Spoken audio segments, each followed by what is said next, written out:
Hello and how you doing, and welcome back to Two Jagoffs. I am Austin Carnes, joined here with Jumbo Carnes. And welcome back to Two Jagoffs, and welcome to Championship Week here in the NBA and NHL. Today on the podcast, we are going to be giving our NBA and Stanley Cup Finals predictions. With that being said, you probably noticed in the intro that Lucas Coons is not here. He is actually graduating high school today, so shout out to Lucas Coons for walking the stage today, making South Fayette and Two Jagoffs proud. But Dad, you're here on the podcast today, so welcome back. How has life been treating you since you were last on? Good. How about you? Doing pretty good. We've had a lot of crazy episodes recently, a lot of cool interviews. What do you think about the current state of Two Jagoffs right now? I think it's moving in the right direction. I think it's doing very well. Good interviews. If you get a chance, check a couple of them out. I highly recommend the Palace one. Very good one. Other than that, it's good. Awesome. Yeah, Andrew Palace was a great guest, gave us great content to work with. I know you're going to be appearing on Steel City in the coming weeks as well. That's something that's right around the corner. So you'll be on another podcast with my man Nick Brown. Oh, he can't wait, I'm sure. What do you mean? I'm sure he's looking forward to it. He definitely is. He's definitely looking forward to it. It's going to be a good episode. I'm looking forward to it. But today's episode, we have a lot to talk about. And I feel like the biggest piece of news is something we should start off with immediately, and I'm talking about the Pittsburgh Penguins, because Dad, you listened to the Josh Getzoff interview, personally one of my favorites I've done. We covered the Penguins head coaching conversation extensively, and at the time there was no new head coach. As of Wednesday though, there is, and they are officially hiring former New York Rangers ex-assistant coach, that being Dan Muse, who has 20 plus years of coaching experience. Dad, I'm going to go to you on this one first. What's your thoughts and opinions on the hiring of Muse, and what's your thoughts and opinions on the Penguins now? I just don't understand what took them so long to bring him over. Because Sullivan went over to Rangers how long ago? Was it like Sullivan said, I don't want this guy? I mean, I haven't seen nothing. I haven't looked at any news today because it just happened, but I don't understand what took so long. I guess that's my question to you. Do you know what took so long? For actually getting a head coach, or well, he was with the Rangers. Yeah. But I'm saying Sullivan went to the Rangers a couple weeks ago. Yeah. Now he's finally coming here. Did they have somebody in mind? I don't know if they necessarily had somebody in mind. I feel like this is a transition period for the Penguins now, because they're not. Dan Muse to me isn't the head coach that's going to take them to the Stanley Cup Finals or be that championship coach like Sullivan was. He's going to be the kind of guy to develop younger players and get the Penguins back on track for the future. I don't really see Muse lasting more than a couple of years.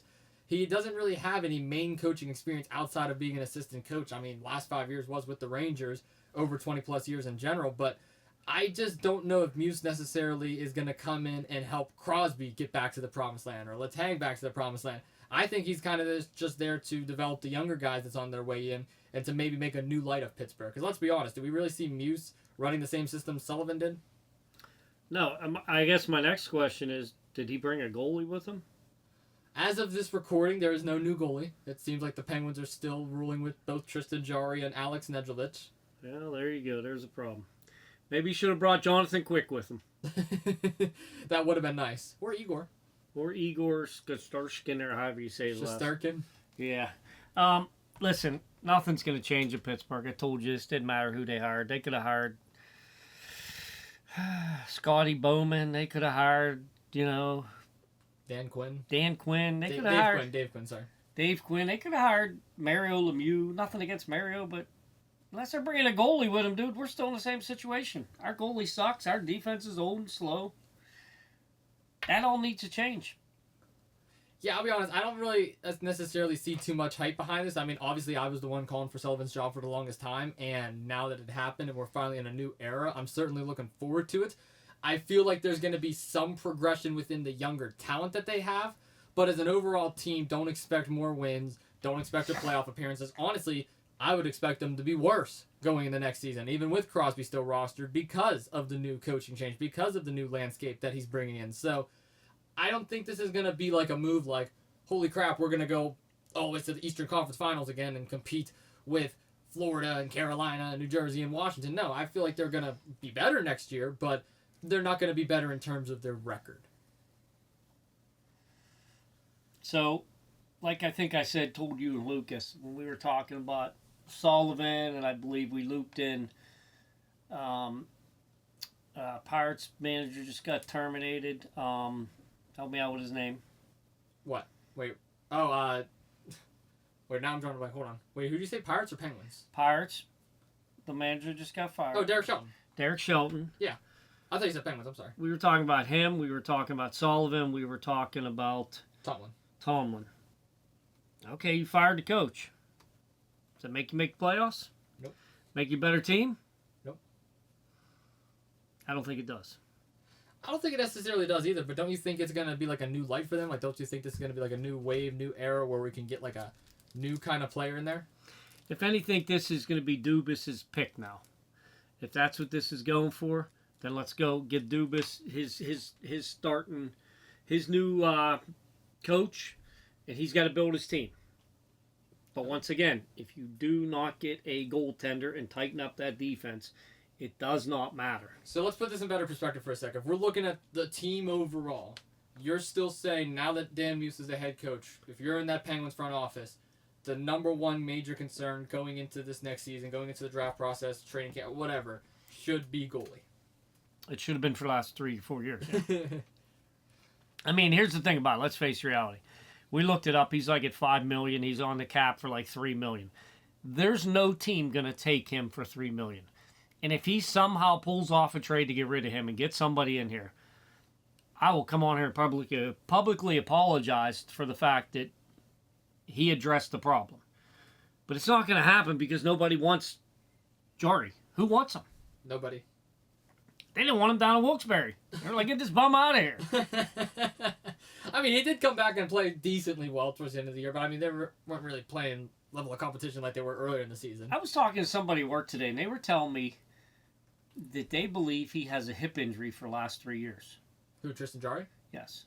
And he's been nursing this hip injury. I said, okay, great. Is that why he can't catch the puck? Because his glove hand sucks. It's god awful. He can't catch the puck. So if a hip injury has something to do with you catching the puck, okay, maybe we'll hang out on his hat. I don't know. It was time for him to go 2 years ago. I fully agree with you there. I mean, and Nedeljkovic, I mean, he was nice and all. He's a nice, solid backup. But, like, in all honesty, do we really think he's going to be sticking around? They have Bloomquist. They have the other guy down in the minors. Like, I just don't see it. I just don't. Yeah, I don't know. That goalie room is a mess. But two teams that aren't a mess right now is the teams that are in the Stanley Cup Finals. Because, Dad, we got a rematch. And I know me and you covered the Stanley Cup Finals last year, and boy, it was a good one. It was Edmonton Oilers versus the Florida Panthers. It went 7 games. 7 games last year. Edmonton nearly came back from a 3-0 deficit, tied it in 7 games, and Florida ultimately won it all. This is how we got here, though. Both teams ended up winning their Western and Eastern Conference Finals games respectively in 5 games. Edmonton went on to beat the Dallas Stars, while Florida went on to beat the Carolina Hurricanes. Look, I'm just going to say this real quick. The Hurricanes has been the biggest disgrace, in my opinion, in the postseason across all 4 major sports. I would make that argument right now because the Carolina Hurricanes can't win when it matters most. Do you want to know who they remind me of, Dad? They remind me a lot of the 49ers. You know the 49ers, time and time again, they'll get to the NFC Championship. They'll get to the Super Bowl. They'll get to this promised land, and then they ultimately crumble. That's pretty much the Carolina Hurricanes. The only difference is the Niners case, it's mostly just against the Chiefs and Packers. The Hurricanes case, it's against every team in the Eastern Conference. It doesn't matter who it is. They can't get over the hump. At one point, they lost 14 straight Eastern Conference Finals games. That's a disgrace right there. That right there falls on management. That right there falls on coaching. That right there falls on the team overall. So that's number 1. Number 2, the Florida Panthers were a team that was banged up going into the series, yet they still won it in 5 games. That just shows you how unprepared this Hurricanes team was. Now you look over at the Western Conference side of things. I'll take the bullet here and I'll bite this one. I had the Stars going all the way. They lost yet again in the Western Conference. Goaltending was an issue. I feel like that there's going to be a lot of changes going in that team next year because this is now 2 straight years of Western Conference final losses. If it's 3 next year, best better believe there'll be a change in Dallas. Edmonton, on the other hand, though, Skinner is playing lights out right now. Absolutely lights out as goalie. So I'm excited for this matchup. I'm not going to give my predictions just yet, but I want to get your thoughts, Dad, on the Western and Eastern Conference Finals and the rematch we have. You mentioned a good point, and it makes me want to rebut it, too, about Carolina's woes in playoff series. I bring up a different point. Okay. Is it Carolina's that bad, or is the Eastern Conference that bad? Because if you remember, up until a week or 2 before the end of the season, Pens were still in playoff contention. Same with the Blue Jackets. It's not like the East was that strong. And look what Washington does in the East. They come out, they win all these games in the playoffs. Carolina win all these games in the playoffs. What it comes down to when you get into the playoffs in any sporting activity, it comes down to defense, defense, defense. And behind the net, in net, is Sergei Bobrovsky for the Panthers. Bob plays lights out when it comes to the playoffs. He's the sole reason they won that series last year. And if they win this year, I'm not going to give my prediction. I see your eyes light up. No, you're not getting my prediction right now. Okay, we'll wait. We got all episode. If they win this series, it is because of him. It's not because of Marchand. It's not because of him. You're not a Marchand fan? I mean, I didn't like him when he played for Boston. I mean, he's not the reason they're going to win the playoffs. Oh, my God. He's not the reason they're going to hoist that cup. If they're going to beat Connor McDavid and Leon Datsuk. How do you say his last name? Is it Drysdale? Drysdale, that's it. Okay. Yeah, Drysdale. If he's going to beat them guys, if the Florida Panthers are going to beat that offense, which is incredible, it's going to come down to goaltending. Period. So with that being said, is Carolina that bad or is the East that bad? Ugh. Granted, they can't win playoff series. Penguins have that same thing too. We can't win a playoff series right now either. I mean, but is it that the East is that bad? I'm going to roll with that. I mean, if we're going to go there, by the way, your shirt offends me. We'll get to that when we get to the NBA, but... Yeah, it offends me. Okay. I'm wearing an OKC Thunder shirt for frame of reference, ladies and gentlemen. But no. Look, never wore it all season, just give you a heads up, listeners. Okay.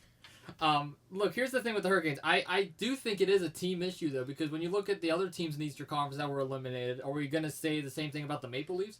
I believe the Maple Leafs have their own playoff struggles. I mean, they can't win a Game 7 to save their lives. How many years in a row, Dad, has it been now the Maple Leafs lost the game in the seventh game? I mean, they did it to Boston. They did it to Montreal one year. They did it to Carolina. They did it to Washington. When are we going to talk about that? I'm just saying, I feel like the Eastern Conference, each team has their own reasons why they're losing. And Carolina, it feels like in the biggest moment, which is the Eastern Conference Finals, they can't win. It's not like it's a first-round exit or second-round exit. If that was the case, I'd say, yeah, they are that bad. But, I mean, like, they're still coming out on top in the Metro almost every single year, so why can't they get over the hump? I mean, listen, at the end of the day, they blazed through there. The Panthers blazed through there. Well, the Panthers did, but the Hurricanes, like... I mean, I get what you're saying. Like, it's a weak division. East is the weak. They're weak. It is weak. I mean, yeah, because Montreal squeezed in. Columbus and Pittsburgh were still fighting end of the year, but... It's weak. It's the end of it. I can't say nothing else. Yeah, Carolina got problems. Toronto got problems. Yeah, they all got problems. Every year, though, Carolina... Good thing for them, though. They're still in the playoff contention every year because the East sucks. And trust me, my Penguins playing the East, and it drives me insane. Why can't they get over the hump, though? That's the question. Why can't the Hurricanes be the team to finally... Goaltending. We think it's goaltending. Goaltending usually gets you past those it gets you those 2-1 victories, 3-1 victories. Sorry, Nick Brown, that's the way hockey is, but... He's so mean. What about Dallas? I'm not mean. I'm a realist. Okay, realist. Okay, realist dad over here. Edmonton, Dallas. Let's talk about that series for a second. I will bite the bullet here. I wanted Dallas so badly to move on, but I'm not going to lie. They got absolutely demolished by Edmonton. Edmonton made quick work of them. I was very impressed with the Oilers. What did that come down to? Goaltending. Once again, came down to goaltending. Skinner's a better goaltender. Period. They have the power. Reiner's not that bad, though. That series, he was god-awful. I know he was. He got benched in the last game. He gave up, what, 5 or 6 goals in the one game? Yeah, he gave up, I think it was... And listen, in a playoff game, when you're in the finals, you're in the Western Conference Finals, giving up 5 goals. I know, he got pulled after the third one in I think the 5th game. Yeah. They pulled him in the first period. He looked like he had no chance of being out there with them. It's sad to see. Draisaitl and McDavid were just destroying him. They were. Well, now the stage is set, Dad. We talked about the Western and East Conference Finals games. Time to talk Stanley Cup Finals. Technically, this episode is being recorded the night of Game 1, so Game 1's already going to happen as this episode gets published. So I do apologize to the fans out there. So No games have happened yet. Tonight is Florida Panthers, Edmonton Oilers. Who is winning this series, and in how many games, and why? I'm going to say Florida in 6. And I think it's going to come down to goaltending. I think if he can somehow find a way to stop them like he did last year, I think they win this series. That is my prediction. That was going to be my prediction no matter what happens. Listen, I don't like Marchand. I like Tkachuk, though. Oh, boy, I love Tkachuk. I love watching me some Tkachuks play. Woo, if his brother played with him, I'd be all over that one. I don't know. I think they have the chance to win this one. Okay. Don't they have Corey Perry, too? Yeah. Bouchard, did he play with us? I don't know if he did. I know he's there. Bouchard's a defenseman. Yeah, I'm going to go with Florida. I'm rolling with Florida. Plus the fact that I don't want Edmonton to win another cup. Mm-hmm. Nothing against the Canadians, but listen, I don't want. Canadians? You mean the Oilers? Well, the Canadians, they're from. Oh, I thought Canada. you were talking about the team Canadians. No, I'm nothing against Canadian people. I just Okay. I don't want Edmonton to win a cup. They won enough in the '80s. I don't want to see them for a long time. And nothing against Connor McDavid. He's a great hockey player. But as a Crosby fan, as a Yinzer, I don't want anybody coming close to Sid. I know. I don't want Austin Matthews coming close. I don't want Connor McDavid. I don't want Ovechkin. I don't want none of these people that everybody wants to compare Crosby to. I don't want any of them coming close to Crosby getting cups. There's no denying Edmonton is the favorite in this series. And Edmonton is honestly the team I want to see win this series. I think Connor McDavid getting a ring will solidify himself as an all-time great. It will make the Crosby, Lemieux, Gretzky, Ovechkin comparisons a lot easier and a lot harder to dissect, if that makes sense. What I mean by that, it's going to be a lot easier to put them in the conversation, but a lot harder to break down who's better. I think Edmonton has a legit shot here to get one up on Florida. But if Florida comes out hot like they did last year, Edmonton's not forcing a Game 7. With that being said, the fact that Bob Roski is playing lights out in the playoffs, although Skinner is too, I'm still going to go with the Florida Panthers also in 6 games. And I'm not doing that to copy you. I predicted on Steel City yesterday as well. Wait, who are you picking? I got the Panthers. I want Edmonton to win this series because I believe the Oilers deserve it more. But I feel like the Florida Panthers can get a legit repeat here. And repeats in the NHL are pretty common. We saw the Lightning do it a couple years ago. The Penguins did it in 16-17. So it's not like it's out of this world for an NHL team to repeat 2 years in a row. The Florida Panthers were great. They're a little bit banged up compared to where they were last year, but you can say the same thing about Edmonton. Both teams made quick work in the Western and Eastern Conference Finals games, so wear and tear shouldn't be an issue here. It's going to be a fun series. Florida's going to go up early. Edmonton will probably get 1 or 2 here or there. I got Florida in 6. And I got to go back. I was starting to talk craziness.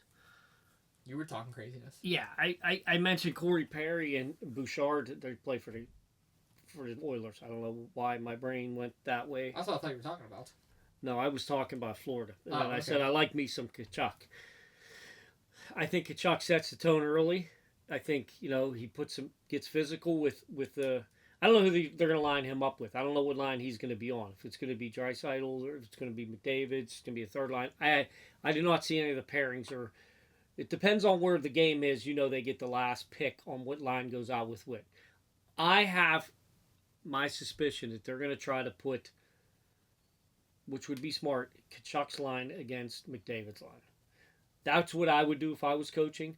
Get a little physical with him, send a message early, because Tkachuk's a very physical guy. Same with Marchand. If you can get him to get in one of their heads and make some dumb plays and make some penalties, I mean, that's what I would do if I was coaching this game. But it's going to come down to Skinner versus Bobby. Skinner versus Bobby. That's who it's going to come down to. Who's going to have the better series? Here's the thing that I find interesting, though. I don't mean to cut you off. Edmonton has obviously arguably the best scoring right now in the NHL because of McDavid, because of Draisaitl. But Draisaitl. I always mess up his name. I said Draisaitl at one point. But Bobrovsky, here's the thing with him. He's arguably the best goalie right now as well. So which matchup is going to come out on top? Do we think it's going to be the Edmonton offense or Florida's goalies? Because when you compare Edmonton's goalies to Florida's offense, it's not really as much of a comparison as Edmonton versus Florida. You know what probably drives me craziest as a Penguin fan and as a Crosby fan? What? The fact that if Crosby doesn't get the love in Canada that he deserves. Oh my goodness. He doesn't, seriously. Okay. If he played for the Canadiens, the Oilers, the Flames, or one of these Canadian teams, and listen, he is idolized in Canada, but not the way he should be. He should be the face of their country. Instead, they get in Austin Matthews might be American. Oh, I can't remember if he's American. But like a Connor McDavid gets more love than Crosby. And he's not a Crosby, I'm sorry. Crosby has 3 cups. He's 37 years old, put up 90 points. He's not getting the love that McDavid gets in Canada. It drives me insane. It has nothing to do with this point, but it just drives me insane. If you put Crosby on one of them Canadian teams, oh my gosh, forget about it. We wouldn't even be talking about Connor I mean, in all fairness, McDavid has been the better player the last couple of years he's also compared to Crosby. 10 or 15 years younger than him. I get that. I'm just saying, like, that's probably why, like, the new wave of fans is liking McDavid more than Crosby, because I would say right now McDavid's the face of the NHL. He gets booed in Canada. His own country gets booed. Who, Crosby? Yes, he's got booed in Canada many a time. I get that, but I'm just saying McDavid, as of right now, is the better player. There's a new fan. Like, it's this whole, like, Tom Brady, Patrick Mahomes debate. Like, Mahomes is the new Brady in that sense. McDavid's the new Crosby in that sense. I don't know if he is the better player. Right now? You kidding me? Who's on the couch and who's in the finals? I'm just saying. He's on a better team. Huh? He's on a better team. You put Bobby in that, dude, we're winning a cup. I don't know about that. We have a pretty good shot. Let's see if you can even make it to the playoffs first. It's been 3 years absent. And Austin Matthews is American. I had to look that up because I don't want to sound like an idiot. I hope so. He's from California. Okay. Cali boy. Cali boy. So what's your final predictions, final thoughts on the NHL before we move to the NBA? Sorry, Connor, you ain't getting it. Let's go Panthers. So, I'll be rooting for the Panthers. So 2 years in a row, you got the Panthers over the Oilers. Yep. All right, I agree with you. Florida in 6. Let's move over to the NBA now. Oh, gosh. I know. The Eastern and Western Conference Finals games also concluded with the Indiana Pacers defeating the New York Knicks in 6 games to clinch their first NBA Finals appearance in 20 years. The last time they made it was in the year 2000, where they won it all. The Oklahoma City Thunder defeated the Minnesota Timberwolves in 5 games in the Western Conference Finals, where the MVP SGA clinches his first NBA Finals appearance.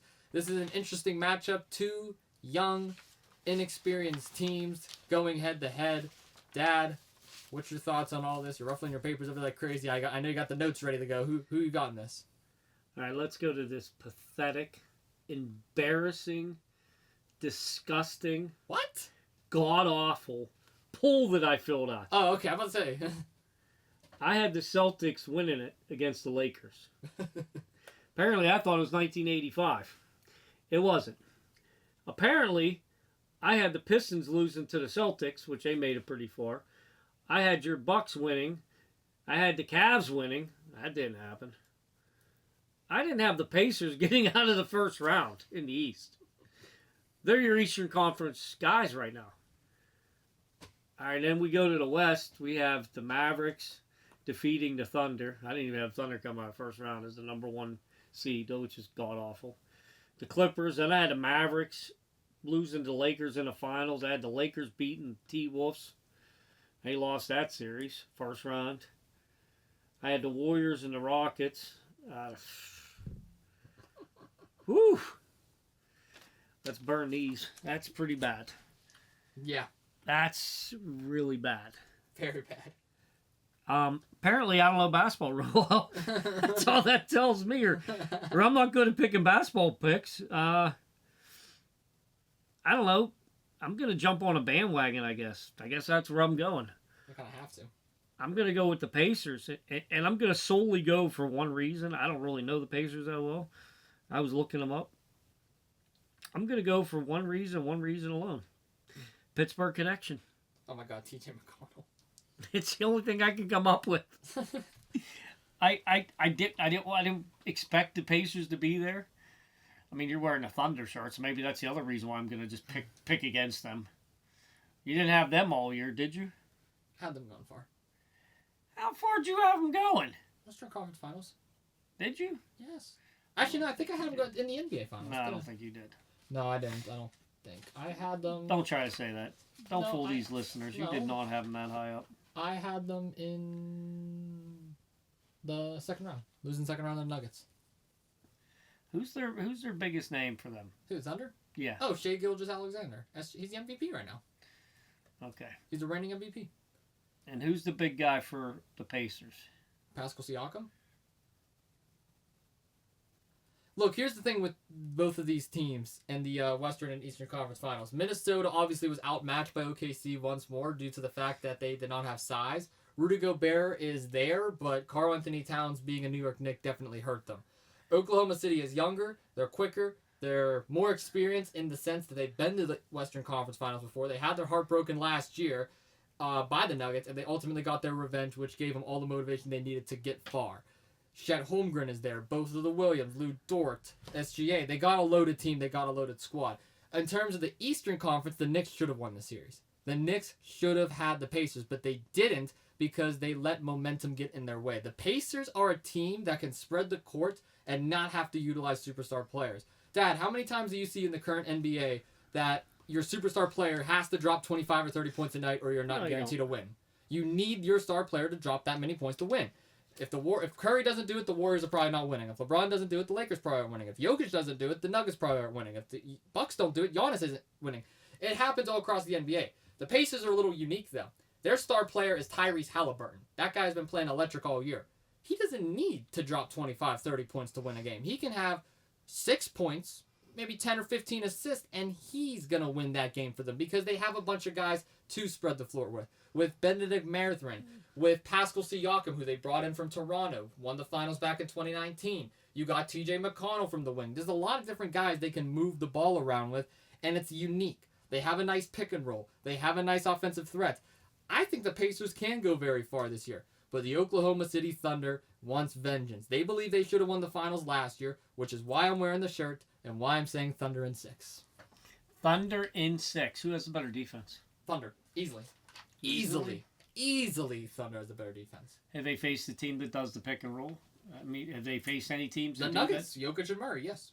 But as good as the Pacers? Yes, Jokic, they're the best team with the pick and roll. We're about to find out. Nuggets have the best Listen, pick and roll. game 1 tips off what? Tomorrow? Yeah. We're about to find out. Actually, they had the second best pick and roll. New York Knicks had the best with I'm going to take the Pacers in 6. All right. That's my pick. Pacers in 6. I mean, I've been dead wrong on everything else in this bracket, so why not pick the Pacers at this point? Apparently, I went with Boston, who I thought Boston was going to go deep in the East. I don't know. Apparently, they're terrible, so... Realistically, the Thunder should sweep them, if you really think about it. This should be an easy sweep for them because the Pacers are so inexperienced compared to what the I love that David and Goliath thing you just gave right there. Good job. What? You just gave the Pacers some momentum. That's what you did. You did the old David Goliath. You know what David and Goliath was? I'm yeah. It was a story about the big guy smacking around the little guy. Well, then the little guy knocked him out. Okay. That could happen here. Again, I would hope it happens. I think the Pacers deserve it. I'm a big McConnell and Halliburton fan. I love Tyrese Halliburton. You laughed when I said T.J. McConnell. I did because I didn't expect you to go that direction. Out of Well, everything you could have said. I went a different direction. I went with Boston having You all could have this. said that you like their colors or their jerseys or... And then I sound like a moron. At least I named the player. Okay, you did name a player. Yeah. TJ McConnell's nice, but no, I'm going OKC in 6. Where did he grow up? He grew up in Pittsburgh. He went to CV. I think so. He was a CV guy. He went to his dad's camp back in the day. Do you know that? I did not.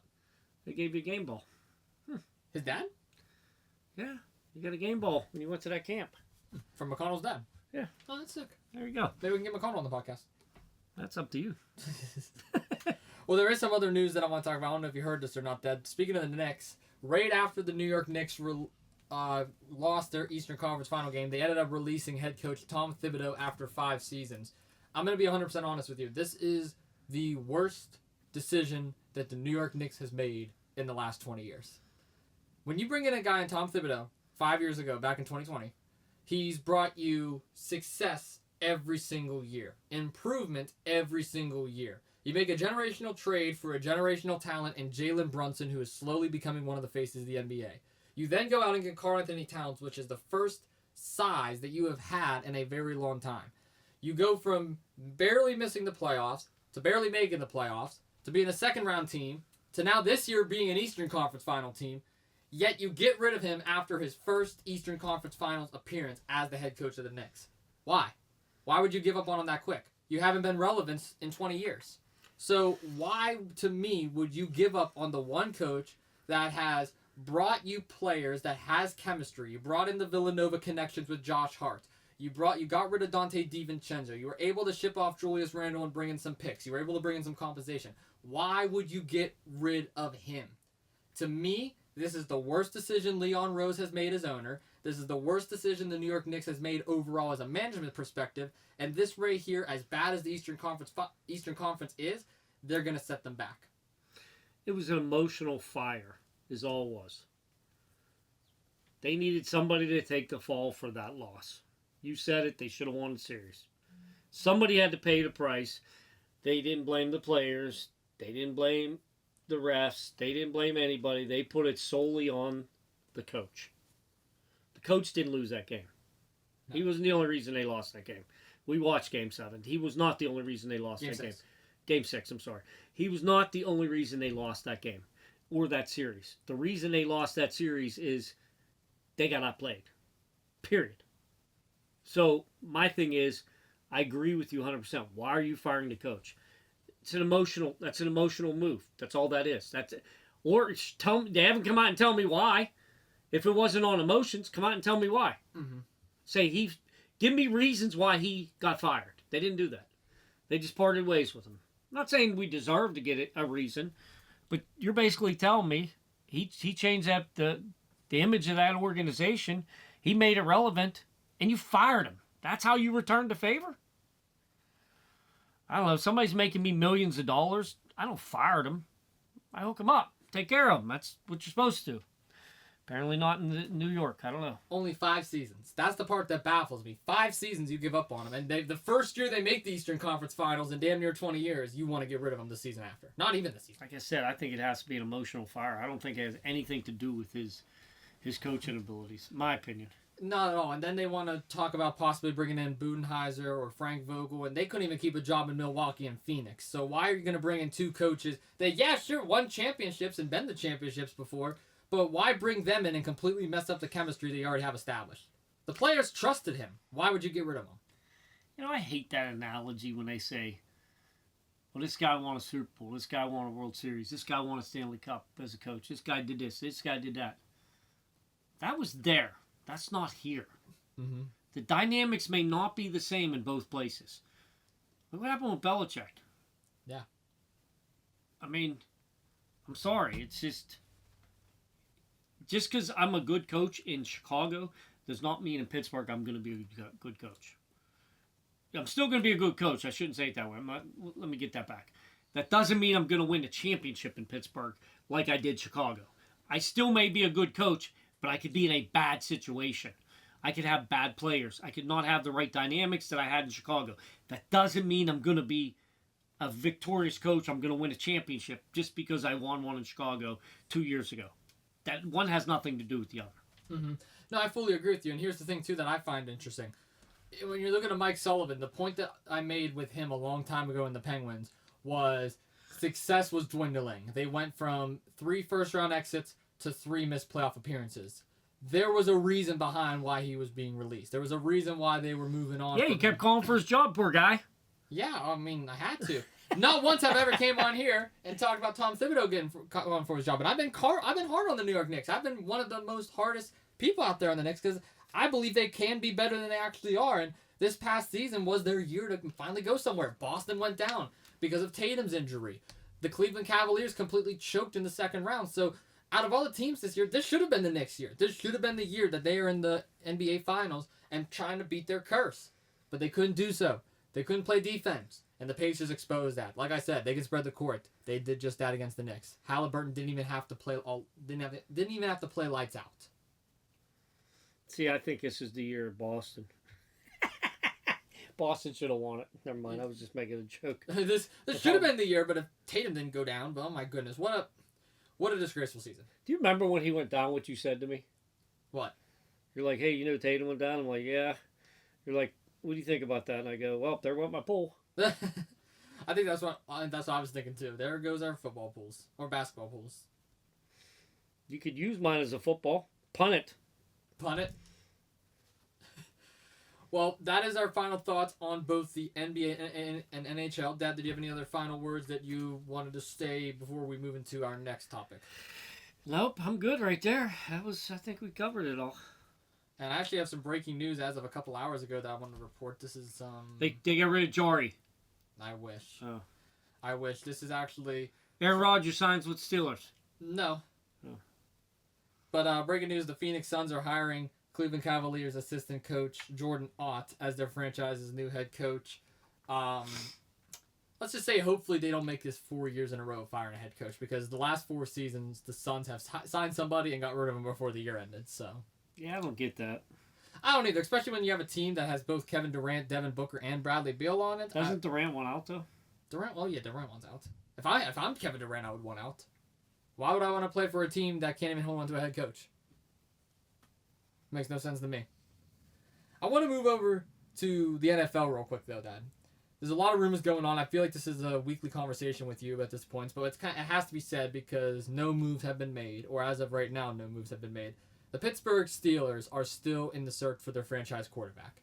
They brought back a Mason Rudolph, who they cut last year and spent time with the Tennessee Titans.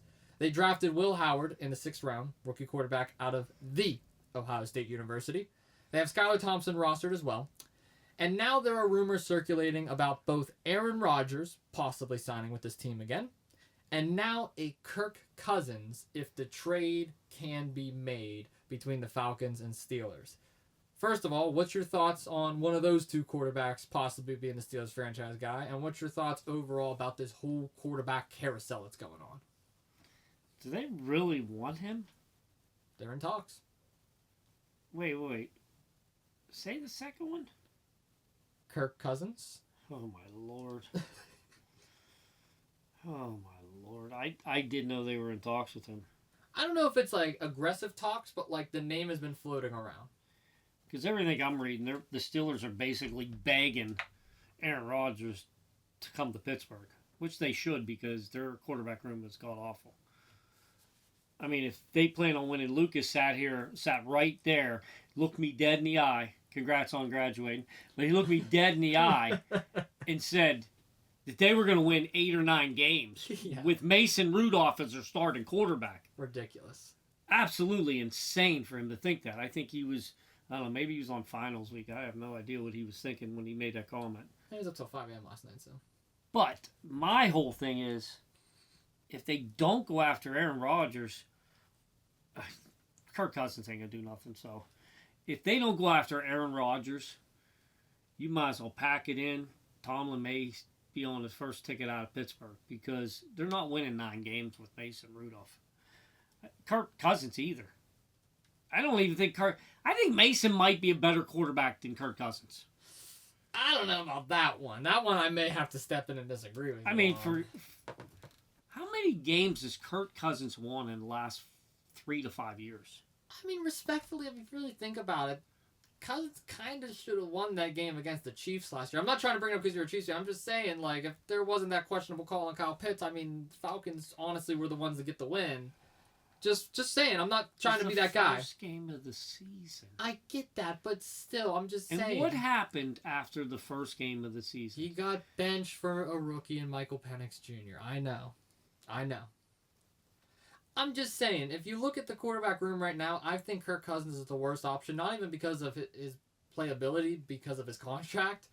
I mean, we talked about how the agent should get paid for the amount of money that he made Cousins, but in all seriousness and in all actuality, do we really think the Steelers are going to make that move with that much money that they would have to pay Cousins? I mean, look how cheap they were last year when getting Russell Wilson and Justin Fields. Look how cheap they were 2 years ago with Trubisky, Rudolph, and Pickett. Look how cheap they are this year with a rookie and Rudolph. Like, it's not like the Steelers are willing to put a lot of money into a quarterback. Have they ever come on and just said, hey, we screwed up? No. They have not said that yet. That baffles me. I think here's the... Like, listen, it's not a bad thing to say, hey, we screwed up. We should have kept Russell Wilson or Justin Fields or somebody. They have not yet said that, but what they're doing now, if you're going after Kirk Cousins, Kirk Cousins washed up, god-awful, garbage, hot garbage, best agent in all of sporting history to get him guaranteed $100 million contracts. That's what he's good for. That's what you want to bring into Pittsburgh? You're telling me, you're going to look me right in the face and say, that's what you want to bring into Pittsburgh. That is the future of the Pittsburgh Steelers. A guy that got a great agent to guaranteed $100 million contract. You know who got a last $100 million contract in Pittsburgh? Yeah. Ben Roethlisberger. You know what Ben Roethlisberger was? A good quarterback who won Super Bowls. You're going to put, that's the same guy in that class. He's going to give him $100 million, but yet you wouldn't give an extra $5 or $10 million to Justin Fields to try to see what his experiment was like. Mm-hmm. So you mean to tell me you're out there looking for Kirk Cousins at $100 million? Oh my gosh. That's bad. That's desperation is what that is. Just say you screwed up. You guys screwed up. I feel like the Steelers were banking on Rodgers signing right before the draft. I think that's what they were banking on, and they overthought this. They thought, you know what? Rodgers is our guy. He's obviously going to sign I think he still is. Is he, though? I think he still signs with Pittsburgh. Why wait this long? OTAs are already begun. Have you ever listened to Aaron Rodgers? Have you ever watched the way the guy operates? Yeah, he's toxic. He's a head case. Yeah. He's an absolute head case. Fit right in Pittsburgh. He'll fit right in. He'll ruin the locker room like the others before him. Your Antonio Brown. Now they just labeled George Pickens. Bell. You can name the toxic people they've had in the locker room. And the only one that I will give credit for who will go on a national stage, and he took a lot of slack for it, is Ryan Clark. Ryan Clark and Troy Polamalu doesn't come out publicly and say it. They said that Antonio Brown, when he was a young player, he was never corrected and put in his place. He should have been put in his place. He became a diva because he was never disciplined. I use that analogy with you and your sister. If me and your mother didn't raise you with core values and we didn't give you structure and we didn't give you discipline, and then when you're 15 and 16 years old and you're an idiot, it's on me and mom. Yeah. At the end of the day, the reason why the locker room is so toxic, it's on Tomlin. It is completely on Tomlin. See, I 100% agree with you on that statement, but if you're the Pittsburgh Steelers at this point in time, knowing all that about Aaron Rodgers and knowing the fact that you've already took so many risks on those kind of labeled players, like you said, with Antonio Browns, Le'Veon Bells, Juju Smith-Schusters, et cetera, do you really want to do that with the quarterback of your team? Because they haven't had a toxic quarterback recently, and the quarterback is the leader of your team. He's the field general. Why would you risk bringing in the guy that's supposed to lead by example, who is toxic, into that locker room? Why would you take that risk? I agree with you with what you're saying on Cousins, but wouldn't at this point you just say, you know what, screw it, we messed up, let's roll with what we have? No, you're wrong. Do you know why you're wrong? Because he cares about winning. That's all he cares about. He wants winning seasons. He doesn't care about the atmosphere. The Steelers that I grew up on, the Steelers you grew up on, the Rooneys didn't play that. They had the Steeler way, it's called in Pittsburgh. It's called the Steeler way. Ask the former athletes the way that, if it's still the Steeler way now. It is not. So why not bring another toxic guy in? As long as he wins 10, 12 games and Tomlin got a winning season, I think that's all Tomlin cares about. Riddle me this, though. Does he do that with this team? Because you look at the rest of the Steelers squad, they have a relatively young offensive line. They have a tight end that they don't know how to use. They don't have a running back room. Their receiver room is quite literally now just DK Metcalf, who's making his first appearance on a new team since being with the Seahawks. The defense is banged up. They got the most overrated player in all of football in TJ Watt. And Tomlin, he can only cough up winning seasons. So what do the Steelers really have to show Aaron Rodgers to say, hey, yeah, you can come here and win a championship? Because if I'm Aaron Rodgers and I'm looking at this team, I would argue that two other teams in this division has a better shot at going to the Super Bowl than this one. So why would I want to come here if I'm Rodgers? Rodgers just wants the money, too. Do you think the Steelers are really going to cough up the money, though? Because you just they're going to give him. They're going to give it. Well, they screwed up. They didn't give Russell Wilson money. They screwed up. That ship sailed. That ship is already in another bay. That ship went out to sea. And they screwed up. Yeah. So now the only thing they could do is try to get an Aaron Rodgers in here and try to get a winning season for Mike Tomlin, because that's all Mike Tomlin cares about. See, that's where I don't think the Steelers should make that move, because at this point in time, the Steelers put a deadline. They said, if you're not with us by the draft, we don't want you. And guess what? They said that. They came out publicly and said it. Draft happens. He didn't sign. There's no deal. They try to move on. But now all of a sudden, the rumors are starting to recirculate again. Why? that's showing desperation, like you said, Dad. Why would you want to bring that in? Because at that point, you're giving Rodgers more control than he already needs. Listen, Look what happened with the Jets. Do you remember when I interviewed Mike Tomlin and he said, "Who's your week one starter?" Mm-hmm. Do you remember how he responded? How? I guess as of now, Mason Rudolph. Doesn't care. He does not care. He just wants a winning season.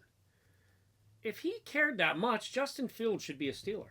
Justin Fields, if you put Aaron Rodgers, Kirk Cousins, Mason Rudolph, Justin Fields, put all them in a room, who are you picking? I'm picking Justin Fields. I'm picking Fields too, probably. And I'm not a Steeler fan. I'm picking, he's young, he's athletic, he can throw the ball if he needs to. They didn't give him a long enough chance. Aaron Rodgers, old and washed up. Kirk Cousins, to me, is god-awful. Mason Rudolph, career backup. Yeah. Listen, they screwed up. They don't want to admit they screwed up, which, listen, just say you screwed up. Yeah. They did it in Cleveland. Hey, we screwed up with Deshaun Watson. Took them a long time, but they're going to give Aaron Rodgers the money because they have no other choice. Mike Tomlin's winning season with Mason Rudolph as your starter is not going to happen. And they want him to get that record. Trust me when I say this. They want him to get that record. Because I believe he's going to, if he continues that record, he's going to retire a Steeler coach. And he's going to go down as the most winningest coach with the most winningest seasons in a row. That's a record they want him to have. I mean, good for you, I guess, if that's what you're looking forward to. Me, I'd want to win a playoff game, maybe host another Lombardi, maybe get to 7 finally. I don't know. Yeah, but if you're Mike Tomlin, wouldn't you? Because here's the thing. I hate to be that guy, but he has had a winning season with Mason Rudolph before. He got 2 rings. Mike Tomlin. Right? Was he there in 2009 when they beat the Cardinals? Yes. Yeah, it was him. It was Tomlin. It wasn't Cowher. No, because he lost the second Super Bowl. He lost to Green Bay. So he got He's 1 ring or 2 ring? Okay. I want to say 1. I think, yeah, because Cowher was Seattle and Minnesota. Did Cowher get in the Hall of Fame with 1 ring? He just got in the Hall of Fame recently. Okay. Like just recently. He's going to be have the most winning seasons of any coach. Congratulations. That doesn't really. Okay, and he's going to have a Hall of Fame. He's going to get in the Hall of Fame that way. Well, I believe Tomlin's Hall of Fame either way. There's no denying that, just because of how great of a coach he is realistically. But like these last couple of years, he's like really showing lack of care. Listen, Justin Fields was treated unfairly. Russell Wilson, I'd make the argument, was treated unfairly. Hell, if you really want to go back in time and be controversial, I would say Kenny Pickett and Mitch Trubisky were both treated unfairly. Trubisky, obviously, he kind of played into his own and showed his real talent, and that's why he was benched. But Pickett was never developed correctly. Justin Fields was never developed correctly. Russell Wilson was unfairly thrown back out there right after injury and was never given a second chance with a former teammate of his. So I feel like Tomlin has screwed several quarterbacks. The Steelers have screwed several quarterbacks over the last couple of years. And if you bring in a guy like Aaron Rodgers, that's pretty much telling the rest of this team, this is going to be our guy. He's going to have full control over this team, and they're going to completely revamp the offense. And guess what? I don't think it's going to be beneficial. I don't think Rodgers fits in a Steelers system. Run the ball, stop the run. I don't think that's how Rodgers plays. Rodgers is a gunslinger. He's not going to fit in this offense. So you think Kirk Cousins will fit in? Not at all. I never said Kirk Cousins. I think Kirk Cousins is the worst option here because why would you ever... Because you brought up a good point. Why pay Kirk Cousins $100 million when you can't cough up an extra 10 to 20 for Justin Fields? That I agree with you It on. made no sense to me. I agree with you on that. That makes no sense. But I don't think you should take a risk on either one of these guys. At this point in time, I just say, screw it. We messed up. Roll with the guys we have. Pray for next year. Because at this point, who else can you go after? Are you going to trade for a Dak Prescott, a Kyler Murray? Their contracts are awful too. Do you think they're going to jeopardize Mike Tomlin's winning season record and just say, well, you know what? We're just going to roll with Mason Rudolph? I don't think they're going to jeopardize it because I believe that Mike Tomlin is in the mindset. I'm not saying that I agree with him, but I believe he is in the mindset that he can win at least 9 to 10 games with Mason Rudolph. I'm not saying that he is. I'm not saying that I believe he is going to. But I believe that Mike Tomlin believes he can get 9 to 10 wins. He has to believe that now. That's his only option. I get that, but here's the thing. There's a reason why he believes it so much. He did it with Duck Hodges and Mason Rudolph. So he believes he could do it with Rudolph and Howard. If he believed that, they would have never got rid of Mason Rudolph 2 years ago. I agree. So he didn't believe it. He believed that Justin Fields was going to come in here and he was going to be his franchise quarterback. That's what he believed. Mm-hmm. And then the Pittsburghers and us, Justin Fields had a bad game. What happened? We called for his job. Yeah. He was forced to put Russell Wilson in there. Russell Wilson did what he did. Never heard Justin Fields again until Russell Wilson started playing bad. I told you, as Pittsburghers, we expect winning. When we don't get winning, we start questioning our coach. We did it with Mike Sullivan. Yeah. I feel like too many people are also banking on Will Howard. A lot of people are expecting Will Howard to come out and be the next Ben Roethlisberger. I mean, the kid was barely a 6th-round pick. He fell for a reason. I mean, yeah, sure, he won the national championship, but do we really need to pull up the numbers at Kansas State? Do we really need to pull up the fumbles? Do we really need to pull up the missed passes, the near interceptions? I'm just saying, Will Howard isn't exactly a top 5 quarterback. He's not no Jackson Dart or Cam Ward. There's a reason why he fell to 6. If he was going to be the next Ben, they would have drafted him higher. Yeah. If they were that high on him. And here's the other thing. Here's the other reason why I believe that Mike Tomlin isn't a fan of the Steelers right now, like the Steelers quarterback room. If Mike Tomlin genuinely thought there was an issue with the quarterback room, he would have drafted Shedeur Sanders. They met with Shedeur. He liked Shedeur. He got along with Shedeur, but he passed up on him 4 times. So if Mike Tomlin really believes that Mason Rudolph and Will Howard is that bad of a quarterback room and that he can't win with them, why wouldn't have he drafted Shedeur Sanders when he had the chance? Why wouldn't have he drafted Shedeur or Will Howard earlier in the NFL draft? That's why I'm saying that I believe he doesn't really care at this point and he thinks he can win with these guys. Because if he thinks he can win with a Mason Rudolph and a Will Howard, then he probably thought he couldn't win with a Shedeur Sanders. So let me ask you this, week 1. Let's say nobody comes in. Rodgers, Kirk Cousins, nobody. Yep. Mason Rudolph's your week 1 starter. Unfortunately. How many weeks does it take for the Steeler fans, Steeler media, to force them into another Kenny Pickett situation where Will Howard is now thrown into the mix? I give him 6 or 7, and the reason why is because they play the Jets week 1, and I have a feeling that Rudolph is going to get a lucky win against them, and everyone's going to be like, oh my goodness, the Steelers are this, Mason Rudolph is back, this team is amazing. And then it's going to be a slow fall over the next couple weeks, and then Steelers fans are going to be like, wait a minute, this guy actually stinks, we need change. And then they're going to throw Will Howard into the wildfire and make it worse. TJ Watt, what's he got? 1 more year in his contract? That is correct. I was thinking this the other day. Does TJ Watt realize that what's going on in Pittsburgh with the offense right now is jeopardizing him making money? Mm-hmm. Because they're going to be, if best, 500. Maybe a couple games over. We'll give them 600, 650 winning for the year. They're not going to win their division. No. They're not going to make it deep into the playoffs. They're not going to win a Super Bowl. They're not going to win the AFC Championship. So does TJ Watt say, hey, these bozos on offense are hurting my future money, and that's why he's holding out? Is that why the stalls in the contract negotiation? Is he saying behind the scenes, like, you need to get a quarterback in here or I'm sitting all season? Which would be the dumbest move he ever made. Because in Pittsburgh, you don't do that because, need I remind you of Bell, what happened? He was at the height of his career, and that didn't work out for him. He's broke now. Yeah, he's in boxing.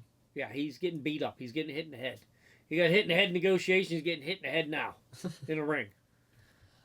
If that's TJ Watt's play here, I don't know it. I'm not sitting in negotiations. But is that why they stalled? I mean, it could be why they stalled, but the other thing is, too, you got to think of it like this. If it comes down to TJ Watt or Aaron Rodgers / Kirk Cousins, who are you paying first? Because TJ Watt. Obviously TJ Watt. So paying Kirk Cousins anything.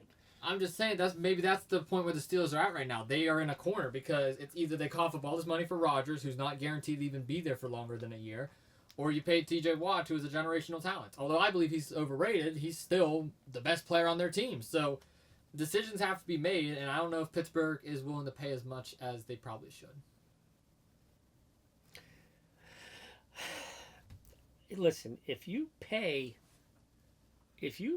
bring in Kirk Cousins, I will probably never watch another Steeler game as long as I live. And I it's not that I hate the Steelers. I'm just not a Steeler fan. Yeah. But I live in Pittsburgh. If my Chiefs aren't on, I do pop on a Steeler game. I'm not going to say that I don't. But if they bring in Kirk Cousins, I will officially think they are the dumbest organization in all football. Okay. Because this dude has done nothing but take money for nothing. He's not produced. I'm a firm believer in, if you give me a good product, You know what I mean? Like, if you're giving me a good wage, I'm going to work for you. Yeah. I don't believe this guy does that. I don't think the product is what it's worth on the field. No, I agree with you there. I mean, so if the Steelers bring in Kirk Cousins, I will no longer watch the Steelers. Okay, well, there it is. Even when they play the Chiefs, I'm going to have a hard time watching them. And if I do watch them, I just want to watch Kirk Cousins and this project fail because I've watched it in 2 different organizations. And am I the only one seeing that he's terrible? I mean, I feel like it's unfair to say that he failed in Minnesota. I believe he actually succeeded in Minnesota. It's Atlanta he failed. That's where he collapsed. Yeah, I would say he was solid in both Minnesota and Washington for a long time until the injury. And we're going to come back on. We're going to talk, me and you, personally about if your guy in Minnesota has a good season, it was never the quarterbacks. Oh, my gosh. It was never the quarterbacks, because that'll be the third quarterbacks in that system that Who's succeeded. the third? Sam Darnold, Kirk Cousins, and who? You're a new guy. J.J. McCarthy? Yeah. I'm not high on J.J. McCarthy. But I'm saying if he has a winning season... Oh, my gosh. That's unfair. He got Justin Jefferson there. And he's a rookie. Exactly. You're Sam proving Darnold's my not a rookie, point. though. Sam Darnold's not a rookie, and he didn't rely on Jefferson. Darnold didn't rely on Jefferson most of the time. Are you kidding me? He had Hockenby. He had Jordan Addison.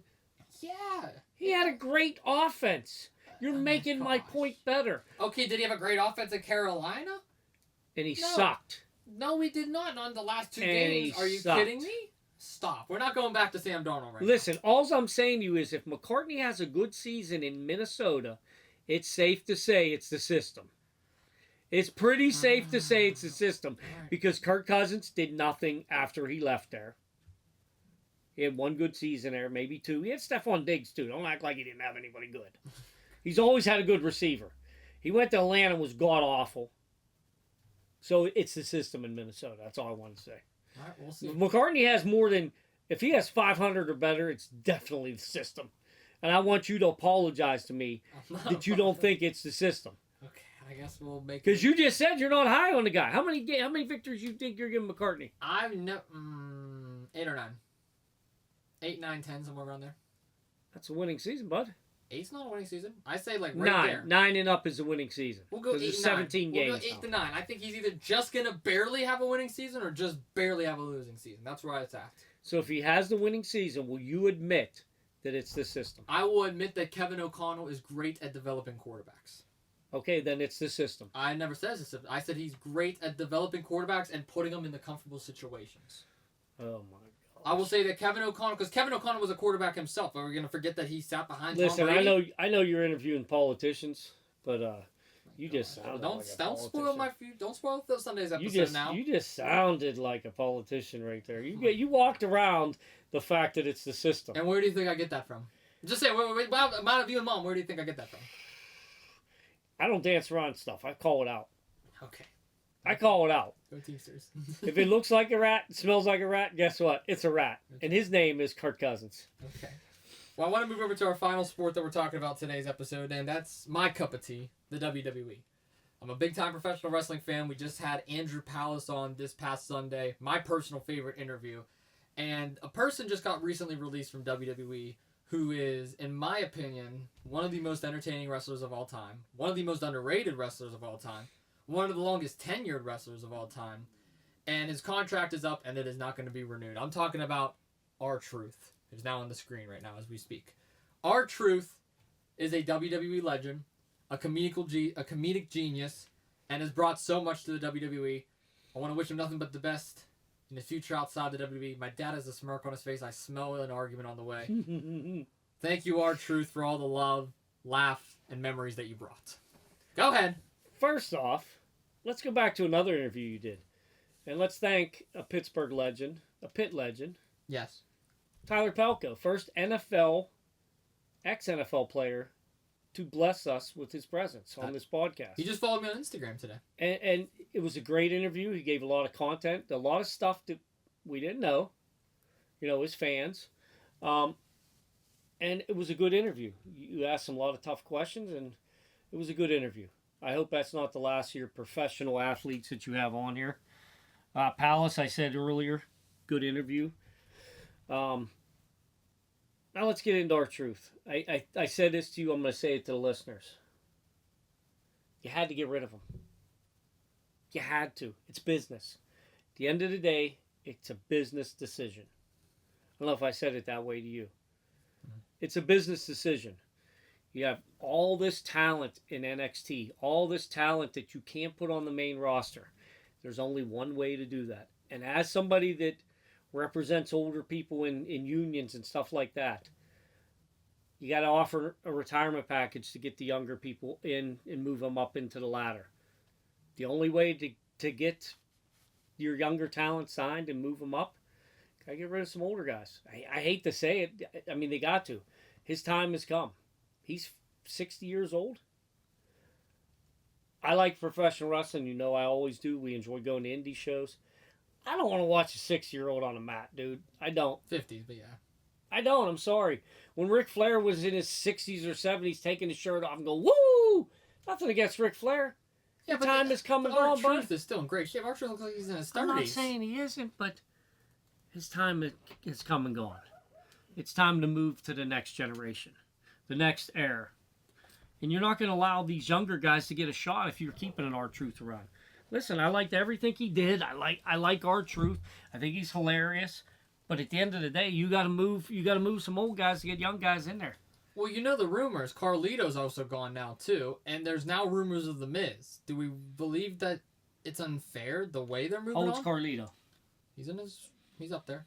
40s. How old's Miz? 40s. You want a 20-year-old kid or you want a 40-year-old guy? I get the point that you're trying to make, but I'm just saying it's business. I get that, but here's the thing. Take the names out of it. Take the names out of it. You got to take the names out of it. You're personalizing it. You have to take the name out of it. I feel like it's unfair though to take the name out of it because The Miz is approaching his 20th anniversary. R-Truth has been there for God knows how long. The amount of content, the amount of stuff they've brought, you don't think they can keep him around as more of a mentor role, more of a managerial role? I mean, maybe put him in management, but not on the mat, dude. Because here's the thing. The Miz right now, he's working with Carmelo Hayes, and they're doing great things on SmackDown. They're projecting Carmelo's career, who Carmelo is one of the young stars from NXT that's going to be one of the greats years down the line. How old is he? Who? Carmelo Hayes. Probably in his 20s, a couple years older than me. Okay, 25, so 26. let me ask you this, in all honesty. Melo's great. I love Melo. You own a business, okay? Yes. You own a business. You have an ability to let somebody work for you for 20, 25 years and retire gracefully, okay? You want to bring in that younger person, probably at a cheaper wage, let's face reality, because R-Truth probably has a higher price tag than Carmelo does. Why would you not do it? As a business, I'm a guy that looks out for workers. I think, you know what I mean, you try to take care of that older guy. Do I think they did him dirty? Absolutely, I think they did him dirty. I think he should have some other job where he goes right into a wrestling retirement, but in management role some way, or behind the scenes some way, mentoring process. I don't know all the ins and outs of that. He should get something. I don't think they should just cut him and release him. I think they did him dirty that way. Absolutely. But I mean, as a business, that's what happens. Happens every day in business. I don't know though, because here's the thing: if you're a younger guy coming in, you would want your older, more experienced guy to kind of pass the torch to him, in a sense. There was really no passing of the torch here to any of those younger guys. There was no projecting of those younger guys. Because look at John Cena right now; he's on his retirement run, the last real champion, as he calls himself. I feel like WWE is scared to put on retirement matches and send off these legends properly because of John Cena. They don't want to take away from Cena's retirement, which is why they gave R-Truth a championship match against Cena 2 weeks ago, and now all of a sudden he's off the card. Carlito, I don't think is that big of a loss because Carlito really wasn't doing anything. But if the Miz rumors are true, that's the one that I have problems with because Miz has given so much to the business. When you look at the Miz, and I know I'm making this personal again, but you got to think of it like this, Dad. The Rock left WWE for Hollywood. Batista left. John Cena left. Miz was one of the rare few guys that got the call from Hollywood but still stayed in and week out. He's been the most consistent guy, never hurting anybody, barely injured himself. Miz is like the most reliable character that you can have in the WWE. He can play both the face, the heel, tag team, six-man, doesn't matter. Miz is always there, and so you can say the same thing about R-Truth. Why would you just let him walk like that? I believe that's disrespectful. You gotta send him. You gotta send him off properly though. Storyline wise, that you gotta send him off. You can't just take Miz off TV and R-Truth. Let me ask you this though. You mentioned The Rock. Let's just go with The Rock. Yes. He left, went to Hollywood, became the highest paid actor for like 2 or 3 years in a row. Yes. By far, smartest move of his life. I would say so. Professional career of any sort, whether it been him playing football, wrestling, now actor. By far smartest thing he ever did. What did WWE do when he wanted to come back? With The Rock? Had to kiss his butt, right? Yeah. They did R-Truth dirty. Wrestling is a cutthroat business. It's what you're doing for me now, not what you've done for me lately. In the past. And The Miz is a prime example of that. The McMahons, nothing against them. They forget what Miz has done for 20 years, what R-Truth done for 20 years. But it's not the McMahons, it's Triple H now. Okay, well, he's a McMahon. He's not a McMahon. He's an extension of the He's McMahon. a Levesque. Okay, well, who did he marry? Stephanie McMahon. At the end of the day, it's daddy's business. I don't care what Triple H says. I don't care what he tries to do. Until all the McMahons are killed off or dead off or whatever you want to say, it's still their business. It's going to be run the McMahon way. And the McMahon way is get as much out of that purse as you can, cut him loose. When The Rock, somebody with The Rock's, the only reason why they did that with The Rock was because of who he was. Had it not been The Rock, let's say it's R-Truth that left for Hollywood and really didn't make nothing of them. Let's say he made a couple movies. You think they're going to roll out the red carpet for R-Truth? No, absolutely not. Well, it's not like R-Truth is like one of like the generational guys. I'm just saying he's always been that good soldier. He's always been that loyal wrestler that you can rely on for any storyline. And plus, the thing is, like, I don't think you want to get rid of all your older talent to bring in NXT talent. You want to keep a good... I don't agree with that either. I'm just telling you what they're doing. You want to have a good bit of it because you just bring in all this NXT talent. Cool, you got all these young guys, but who are they going to bounce off of? Who are they going to get mentorship from? I believe the main reason why Natalia's still there is because she's helping elevate the women's division to what it is now. Same thing with a Miz or a Truth. They can help elevate these new guys. I don't agree with it. You're missing what I'm saying. I don't agree with that analogy. I'm just telling you the way business works. I know. Listen, I've been in my job for 34 years. I'm considered an old guy. A veteran. No, I'm considered an old guy by company standards. Well, veteran, yeah. If they could get rid of me with no cost, that's business, bud. I know. That's what they're going to do. They don't care about my loyalty for 30 years or whatever. They can bring in somebody at a cheaper wage, younger, doesn't use the benefits, doesn't get the bends, da-da-da. Just like R-Truth. If the McMahons could save $5 to $6 million, whatever they're going to save on R-Truth, it's a business decision. That's why I said you got to take the name out of it. I'm not saying I agree with it. I think it's low. I think it's terrible. I'm totally against it on a personal level because I think if that man gave you 20 years, blood, sweat, and tears, you kind of owe that man. That's my opinion. He made you millions of dollars. It's your turn to pay him back. Because you didn't pay him millions of dollars. You probably made them billions of dollars. Mm-hmm. I don't agree with it, but it's a business decision. That's why they did it. That's the McMahons. That's the way they've always been. What about the fans, though? You got to think of that, too. I get it, it's business, but the fans are consistently chanting, "We want truth." They hijacked Raw. All they were chanting was, "We want truth." Raw had to literally censor the fans at one point because of how much they were chanting for him. Wouldn't you want to give the fans what they want? Because if the fans want truth and truth is making you that money, why are you cutting them now? Do you know why I'm smirking now? Why? What are the Nuttings doing with the Pirates team? Oh my God, we're not talking. I'm just asking. What are they doing? The fans are literally attacking them when they came out of a booth the first or second game of the season, right? Yeah. And we talked about this. They're not putting a good product on the field. But what are we doing as fans to change that? We're buying the gear. We're going to the games. We're supporting the team. They don't care. Billionaires don't care about fans. I get that. I'm just saying. Well, they don't care. care. Well, the WWE, they should because the fans are the one making you the money. Guess what? R-Truth's going to be gone 6 months from now. You still going to watch WWE? Probably, yeah. There you go. You think they cared what your opinion was of R-Truth being? No, they don't care about anyone's opinion. No, they're looking at money, dude. It comes down to money. When you're a billionaire, you don't care about anything but your money. Okay. Show me a billionaire that does. Please show me one that does. I know a lot that doesn't. Exactly. Okay. And the McMahons are just part of society the way it is. The Nutting family, the McMahon family, Jerry Jones. I mean, I could keep naming people. Mm-hmm. I mean, these people don't care what their fans think. No, they really don't. The McMahons do not care. They don't care. They're all about bottom line, what makes me money. Triple H, they involved him, but at the end of the day, Triple H is on a short leash. Yeah.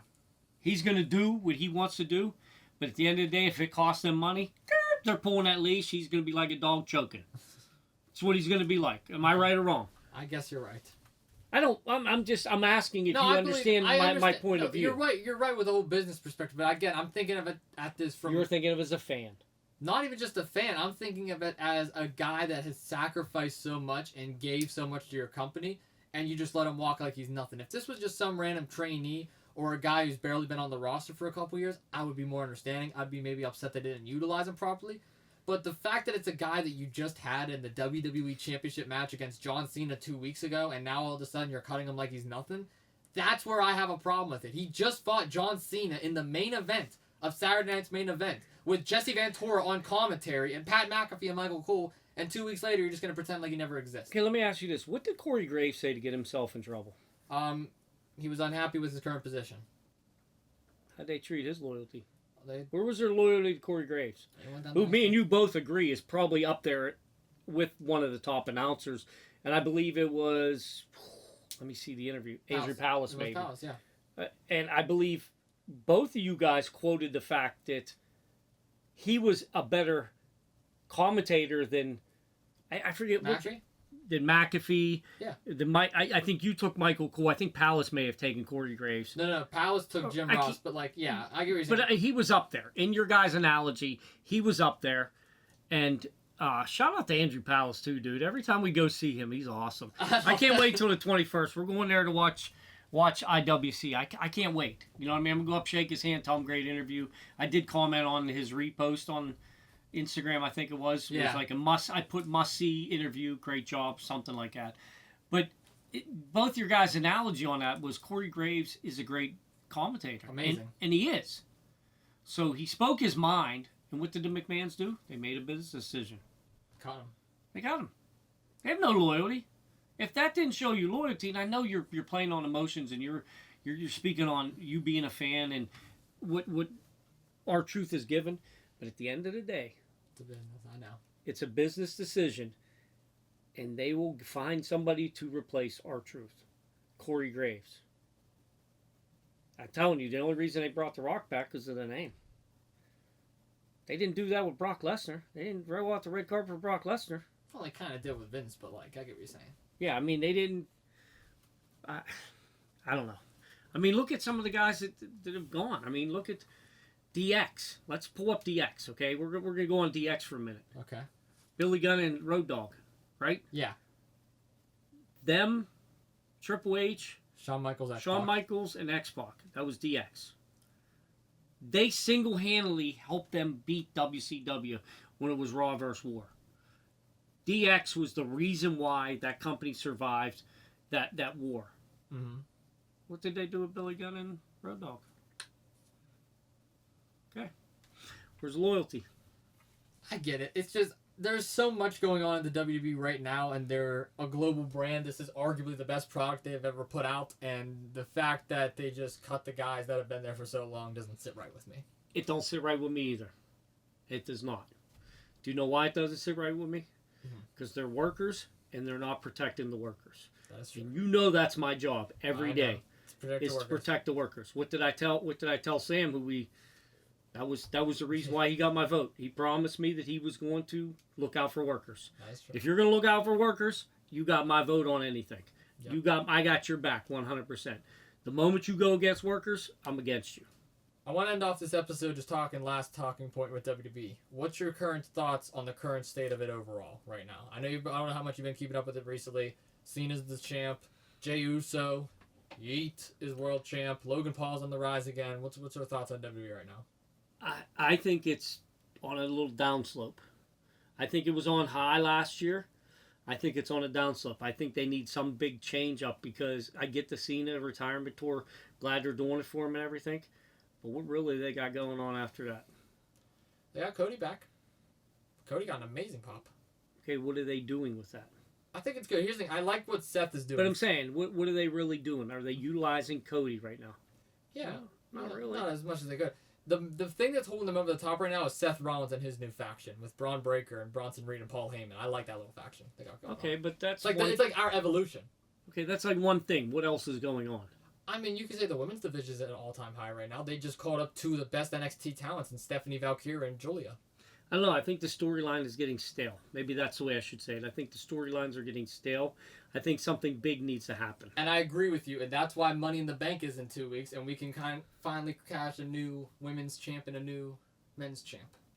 You think that's how John Cena goes down? I never said they were going to cash in on Cena. You can cash in on Jey Uso as well.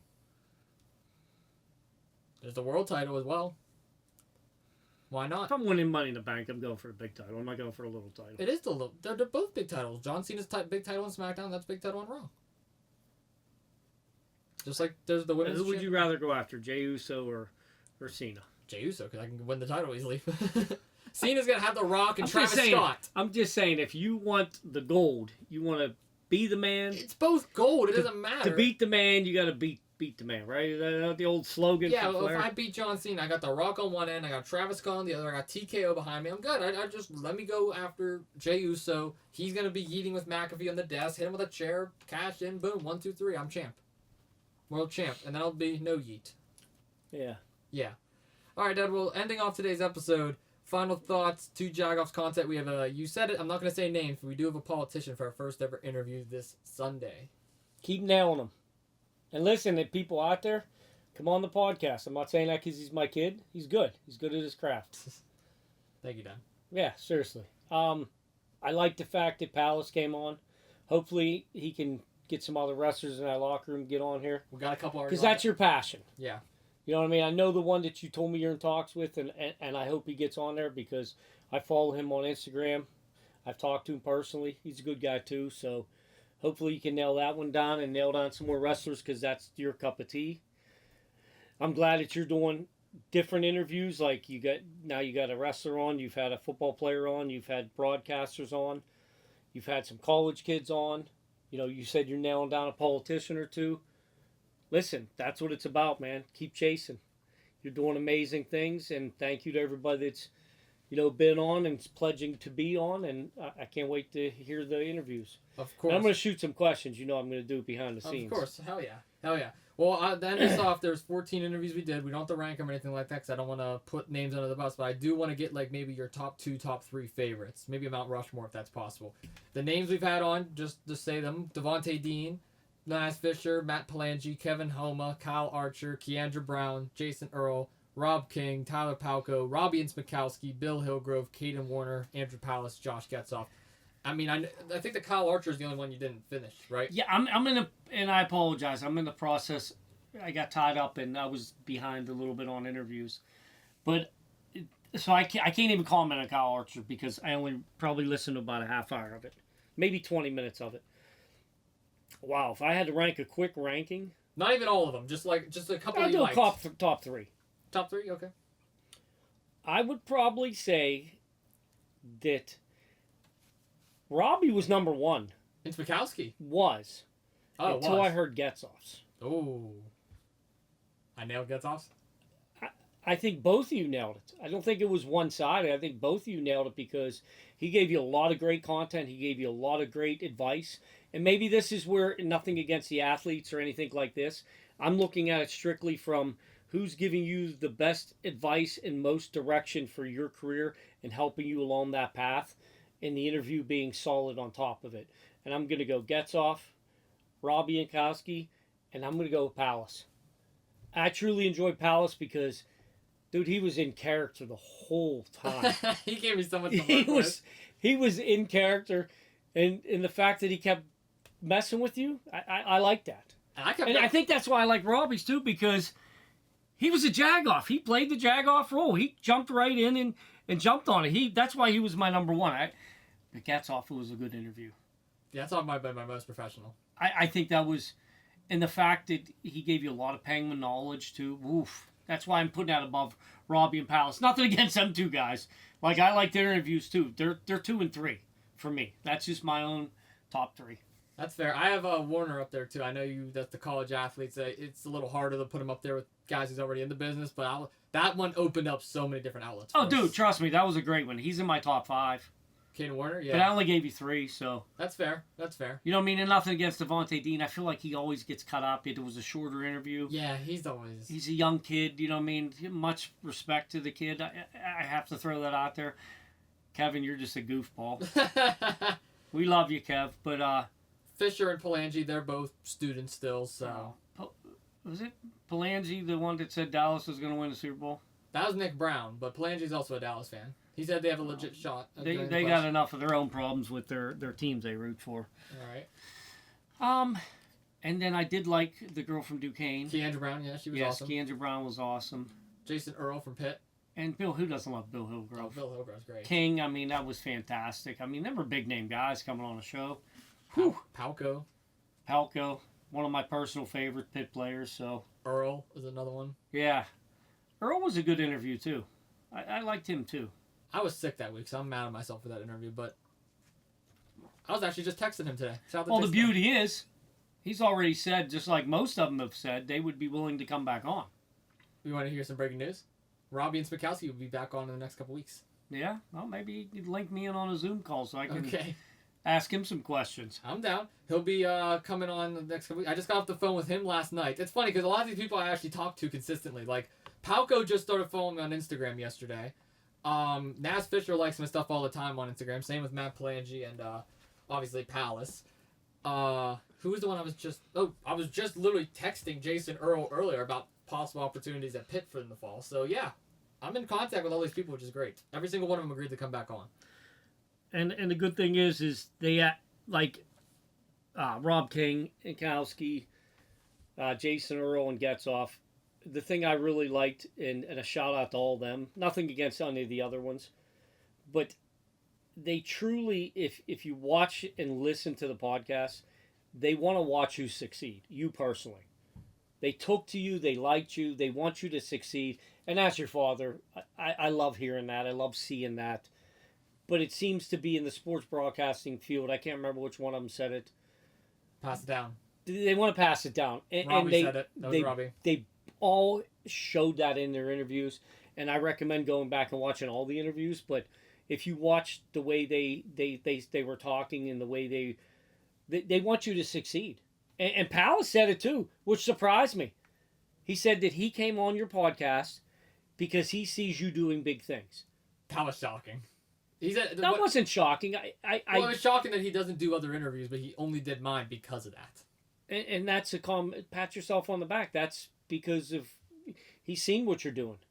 Yeah. I mean, if somebody watches some of your interviews, they see the professionalism, they see all that, so they do want to come on.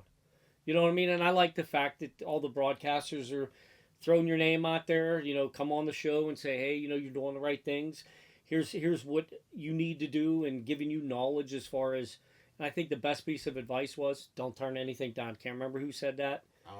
I think it might have been all of them. I think they all said, don't turn nothing down, and me and your mother have told you the same thing. Don't turn nothing down. Yeah, I'll be traveling a lot these next couple weekends. I have a wiffle ball tournament I'm doing now. We're going to be doing Lafayette, Indiana. A lot of big stuff coming up. With that, thank you so much for the kind words, and thank you so much again for coming on. Did you have any final words for the listeners of Two Jagoffs out there? Any closing statements you would like to have? No. I mean, I'm just ready to get on Steel City so I can, have my argument with Nick Brown, and looking forward to Lucas. Don't be shit. Don't be scared. Seems like you've been scared lately. Don't be shit. Huh? Did you say don't be shit? I said don't be scared. Oh, scared. I was like, what? I was like, dang, poor Lucas over here. No, I said don't be scared. Okay. Come on the podcast. I haven't seen him lately. Okay. Well, we're all going to be back together again soon. We're going to have another big episode planned. But and I think I might hit him with a chair. That's right there. It's right behind you. Well, he better. That's maybe why he ain't coming on. Maybe why. He's all the boxes in here that I stole from work. All right. Well, thank you all again so much for tuning in to yet another episode of Two Jagoffs. New promos every Tuesday, Thursday, and Sunday on TikTok, Facebook, and Instagram. New episodes every Thursday, and new interviews every Sunday. Spotify, YouTube, Amazon Music, iHeartRadio, and Podchaser is where to find us, all at Two Jagoffs. Until next time here on the podcast, we will see you all in the next one. Peace.